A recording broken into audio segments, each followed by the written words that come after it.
Alright, ladies and gentlemen, welcome back to Warriors Daily. My name is Jackson. I post daily dubs content, so hit that sub button as we inch closer and closer to 3,000 subs. Appreciate all of you guys.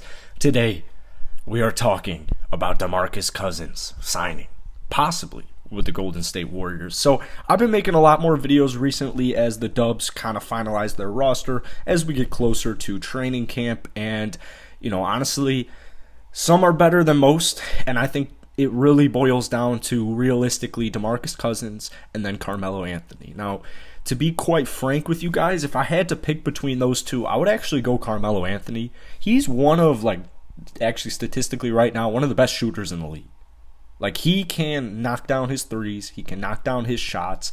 Huge liability on defense, but at the same time, DeMarcus Cousins also kind of is. I think the way the Warriors' scheme is, the way their rotations go, the way their system is, I think they'd be able to cover up Melo's defense more so than DeMarcus Cousins.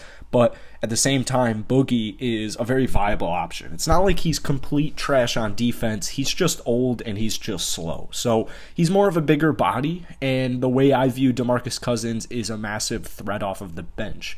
I don't think the Warriors need height. I really don't. If James Wiseman progresses the way I think James Wiseman will progress, I'm not too worried about the big men, because especially after going throughout a whole season of Kevon Looney and Draymond Green getting the job done, and Draymond missing 2.5 months when he was well on his way to win Depoy, and they still won the finals.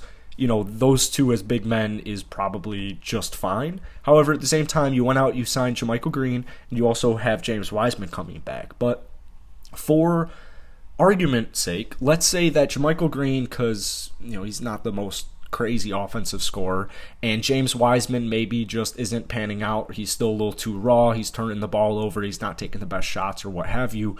You have DeMarcus Cousins, and I would play Boogie on the Warriors or any team that were to sign him about 15 minutes a night.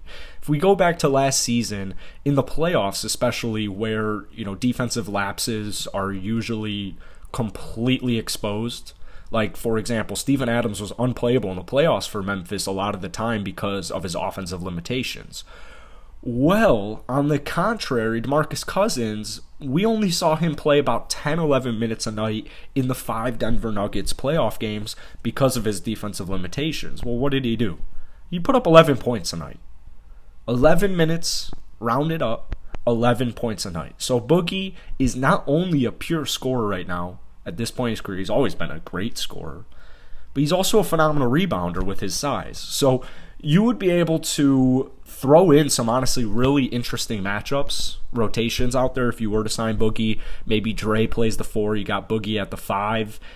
Rebounding, I feel pretty comfortable about that. You have Dre there to kind of make up for, try to cover up DeMarcus Cousins' defense. But like I said, really, the reason I'm signing Boogie, it's not even because of his height and it's not even because of his rebounding. It's more so that he's just such a good scorer.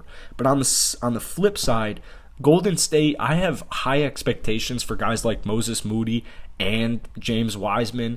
And so I don't think they're going to, and you got Dante coming off the bench. I don't think defensively, offensively, the bench poses any problems because of the further development and progression of these young cats, which we saw last season. We saw Moses Moody have a great summer league. James Wiseman, you see the potential there.